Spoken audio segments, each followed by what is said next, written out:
IPL इतिहासातील सर्वात खतरनाक मॅच कोणती माहिती आहे? होतीच ज्या मॅच मध्ये आदित्य तरेने 6 मारत मुंबईला प्लेऑफ्स मध्ये नेलं होतं आणि जर्सी वर करून सेलिब्रेशन केलं होतं। पण या मॅच मध्ये नक्की काय घडलं होतं आणि ही मॅच इतकी इम्पॉर्टंट का होती आपण या व्हिडिओमधून जाणून घेऊया। पण त्याआधी जर मला फॉलो केलं नसेल तर नक्की फॉलो करा।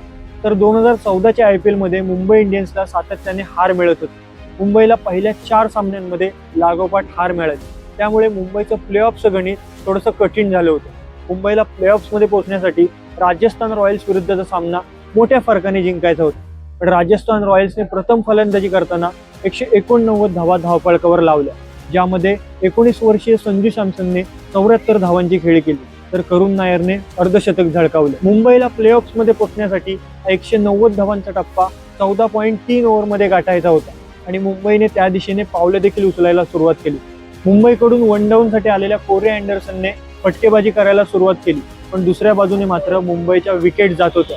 अशातच 6व्या क्रमांकावर फलंदाजीसाठी आलेल्या अंबाती रायडूने 5 चौकाराने एका षटकाराच्या मदतीने 30 धावा करत अँडरसनला साथ दिली। पण विजयासाठी एका धावेची गरज असताना रायडू धावबाद झाला आणि 44 बॉलमध्ये 95 धावांवर खेळत असलेला अँडरसन नॉन स्ट्राईकला राहिला। आता मात्र समीकरण बदललं होतं। मुंबईला प्लेऑफ्स गाठण्यासाठी पुढच्या बॉलवर बाउंड्रीची गरज होती, त्यामुळे राजस्थान रॉयल्सच्या डगआउटमध्ये जल्लोष सुरू झाला होता। अंबाती रायडू बाद झाल्यानंतर त्याची जागा घेण्यासाठी आदित्य तरे मैदानाच्या आतमध्ये दाखल झाला। भरलेलं वानखेडे मैदान शांत झालं होतं आणि अशा या शांतीत पुढच्याच बॉलवर आदित्य तरेने लॉंग लेगच्या दिशेने 6 मारत मुंबईला विजय मिळवून दिला आणि प्लेऑफ्समध्ये दाखल केलं। मुंबईसाठी अनपेक्षित कामगिरी करणारा आदित्य तरे त्या रात्री स्टार झाला, पण 44 बॉलमध्ये 95 धावा करणाऱ्या कोरी अँडरसनचा मुंबईच्या विजयामध्ये मोठा वाटा राहिला।